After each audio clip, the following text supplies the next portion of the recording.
Hey, it's Klaus here with another episode of the Ecommerce Coffee Break. Today, I want to talk about something that I see quite often when I got approached from people who want help with their store, with their business. And these are things that they possibly overlook when they start their store. So, a lot of people just jump into opening a Shopify store and then trying to sell something. And the something is the problem. If you don't have really a clear idea of what you're selling and to whom you're selling, then you have a real problem. So it's not about just taking any product that is out there that is trendy, that you think in your gut feeling might sell. It goes a little bit deeper than that. So today I want to just go over a couple of things that I work with my clients on when I do the onboarding process. And let's get started here.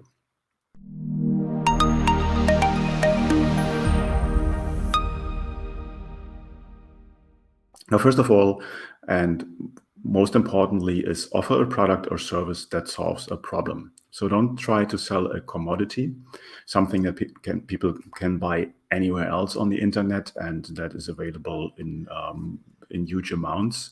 Try to sell something that's really standing out to the market and that solves a unique problem.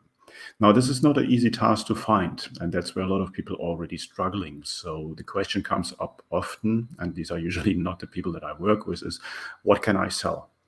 I don't do any product research advice.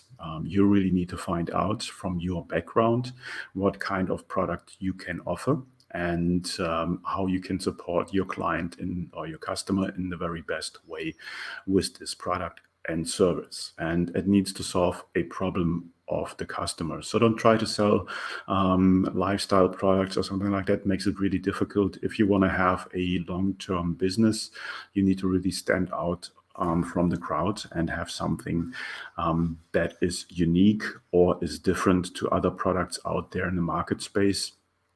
And then you have a good chance that you will make it.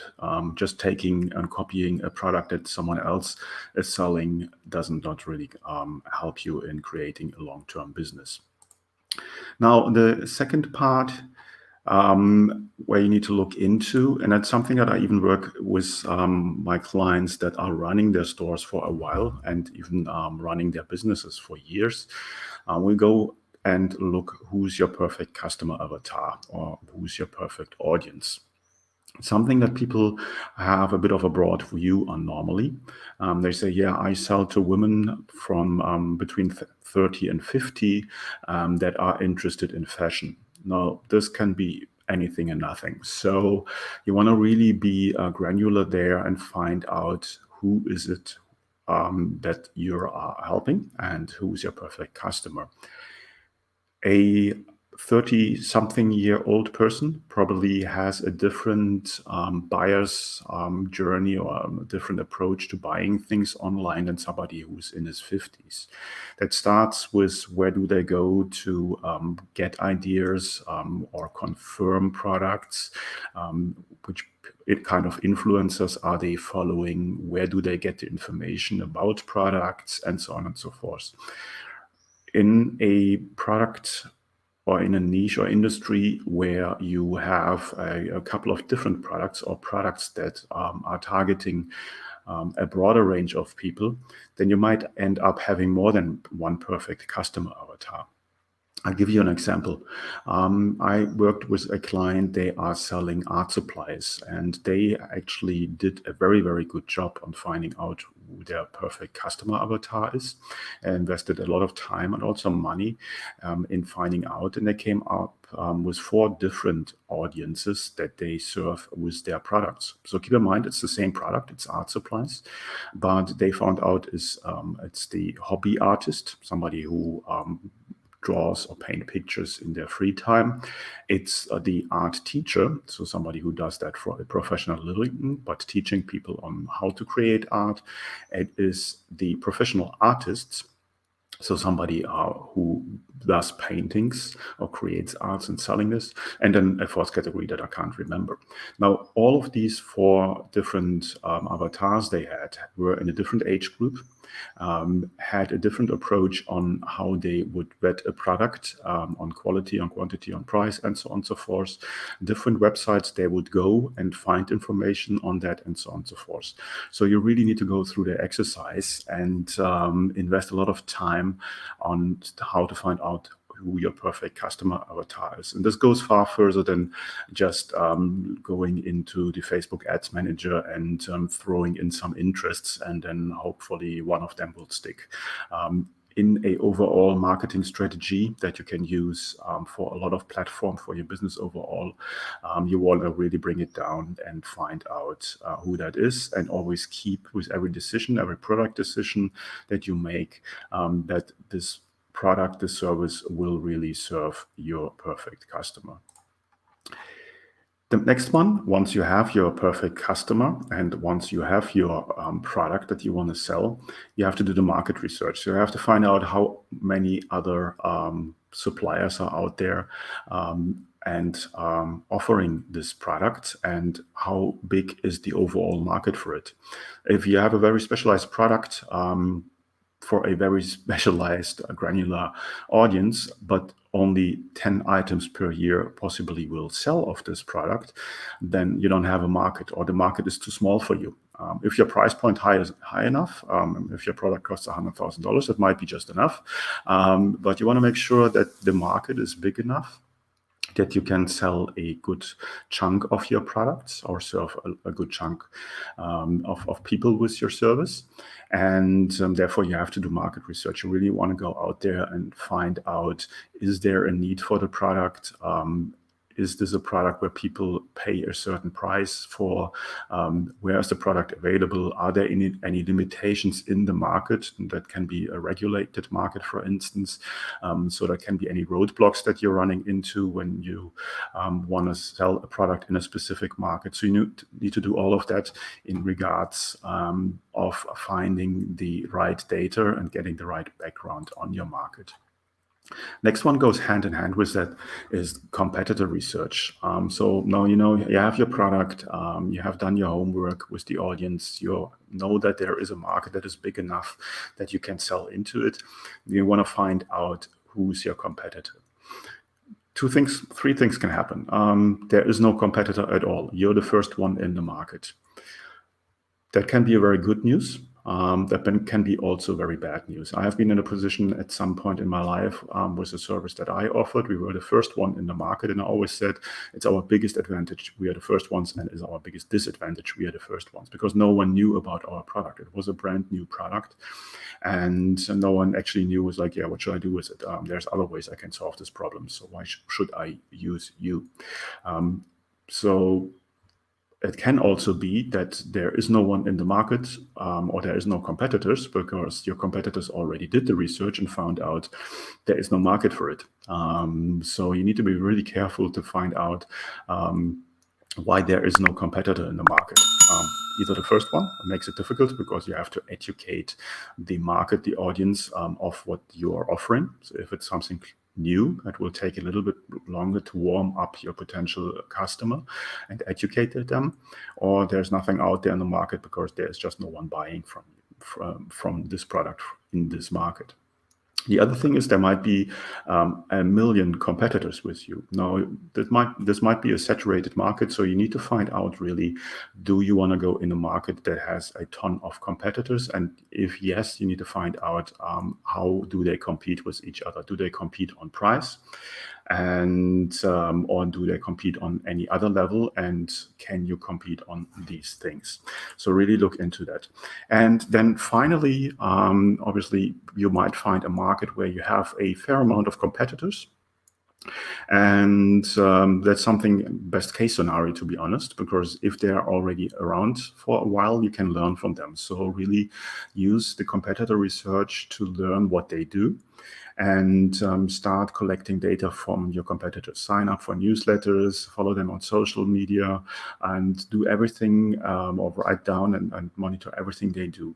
Now, don't take it for granted that what they do works. They're in the same position as you. They try to find out what works and what doesn't work. Over time, if you see there's certain things moving the needle, then you might find out, okay, this is working for them. But with just a quick glimpse of what they're doing, you will not really find out what's working for them, but monitor them.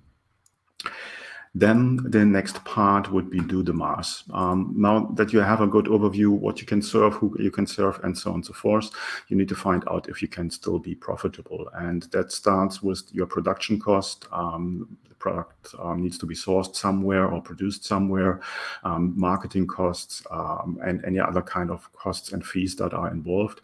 And then you need to find out, can you sell your product, your service for with a margin that it makes a business. I see often that people are sort of selling too cheap and then are wondering that at the end of the day, they are not profitable. And that's where really doing the homework and doing your calculation and taking really everything into consideration that will cost you money. You need to do the math there to get a business that at the end of the day will survive. If you're still in the game, you're starting with the first step in marketing, and that's creating your unique selling proposition and value proposition. So you want to communicate to your potential customer, what are you doing? Why should they buy from you and not your competitor? And what makes your product or service so special that they should buy from you?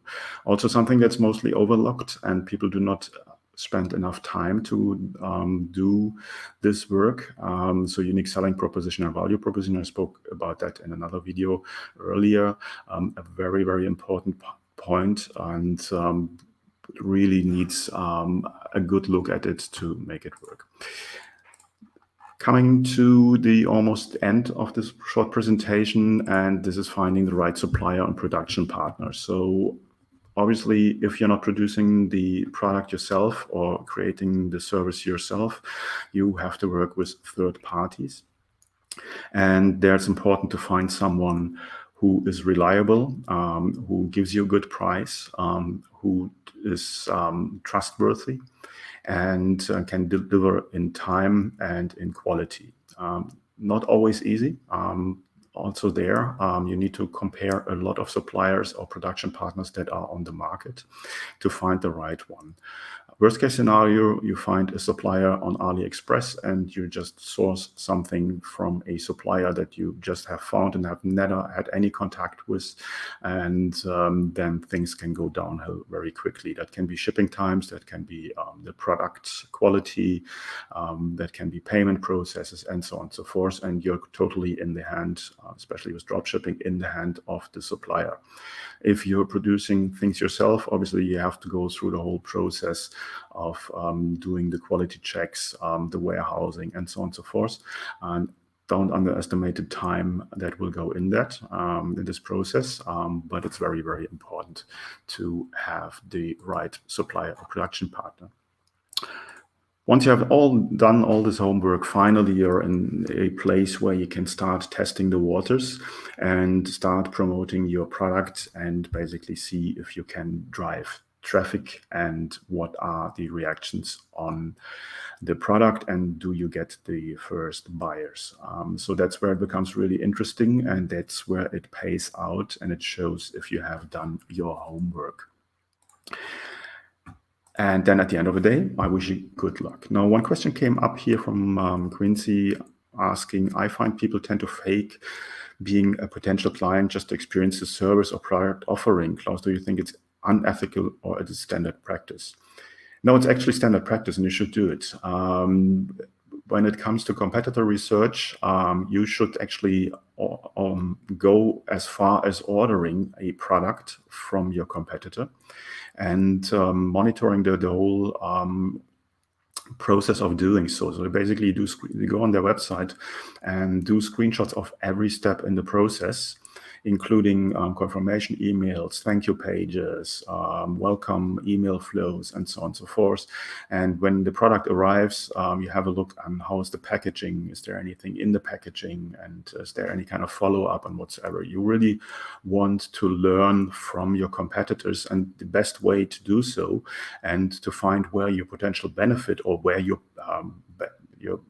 potential advantages over them is to order from them and to see what they do and make it better. So it's not unethical. It's definitely something I would recommend.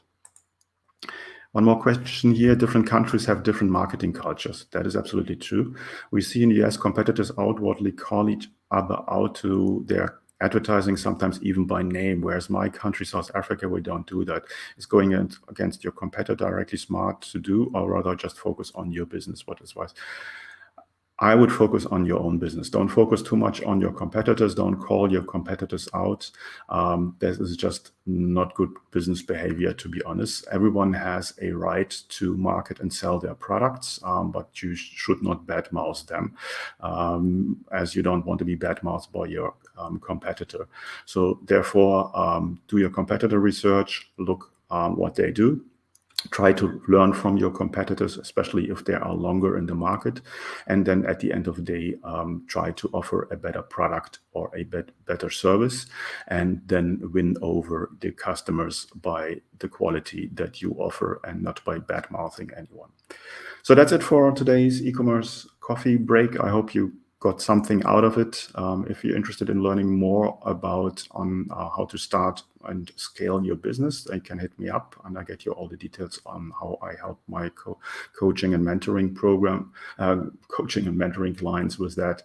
And I see you in the next coffee break. Have a good one.